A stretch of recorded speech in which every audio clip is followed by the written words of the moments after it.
श्री गणेशाय नमः। जय हो भगवान रामचंद्र जी की। अध्यात्म रामायण उत्तरकांड 9वां सर्ग, हिंदी अनुवाद। आज श्लोक 44 से आरंभ। त्रुटियां ना हो या कम से कम हो, इसका प्रयास रहेगा, किंतु यदि फिर भी हमसे त्रुटियां हो जाती हैं तो आप सभी गुणी श्रोताओं से हम क्षमा मांगते हैं।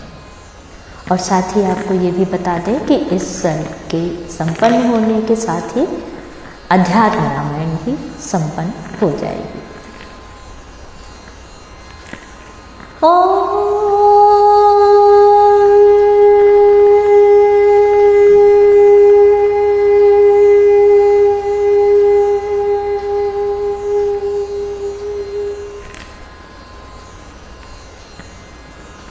उनके पश्चात मुख्य क्षत्रिय, वैश्य, शूद्र और अन्य अंत्यजाति सभी लोग अति हर्षपूर्वक चले। फिर सुग्रीवादि श्रेष्ठ वानरगण स्नान आदि से शुद्ध हो श्री रामचंद्र जी की जय आदि मंगलमय शब्द करते हुए चले। श्लोक 44। उनमें से कोई भी संसार दुख से दुखी, दीन अथवा बाह्य विषयों में आसक्त नहीं था। वे सभी परमानंद स्वरूप भगवान राम के अनुगामी, संसार से उपराम होकर अपने पशु और नौकर चाकरों के सहित रघुनाथ जी के साथ चले गए। श्लोक 45।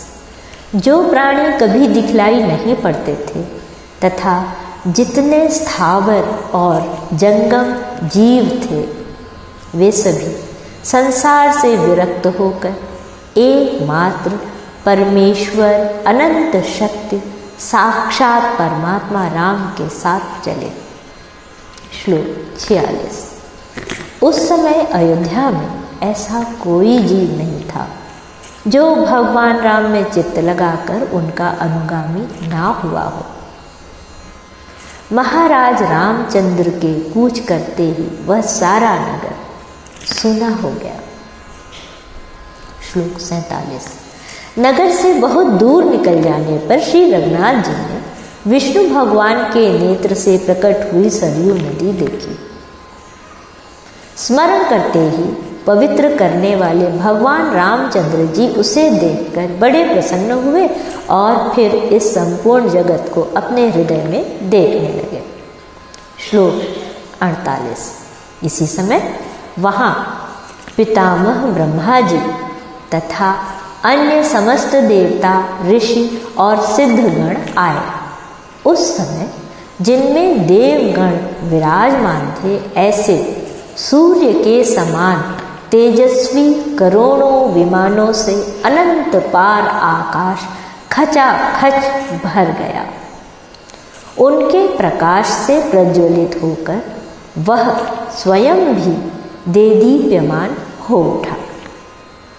इनके अतिरिक्त पुण्य लोकों से आए हुए पुण्यवानों में श्रेष्ठ तथा महात्माओं में महान स्वयं प्रकाश में दिव्य पुरुषों से भी आकाश मानो ढक गया। श्लोक 49 और 50। उस समय सुगंधमय वायु चलने लगा और कुसुम समूहों की निरंतर वर्षा होने लगी। तब देवताओं का मृदंग नाद और विद्याधर तथा किन्नरों का गान होते समय अनंत शक्ति भगवान राम ने एक बार सरयू जल का स्पर्श अर्थात आचमन कर चरणों से उसकी परिक्रमा की।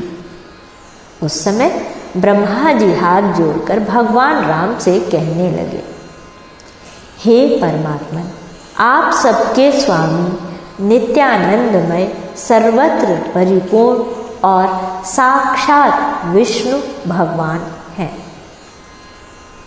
अपने एकमात्र ईश्वरीय तत्व को आप ही जानते हैं, तथापि हे अखिलेश्वर, आपने मुझ दास का निवेदन पूर्ण कर दिया, सो ठीक ही है क्योंकि हे विद्वन आप भक्त वत्सल हैं। श्लोक 51 से 53 तक।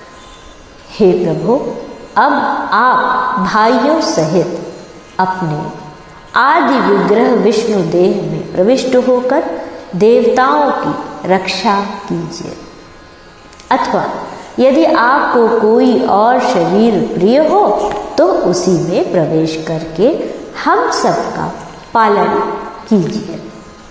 श्लोक 54। ओम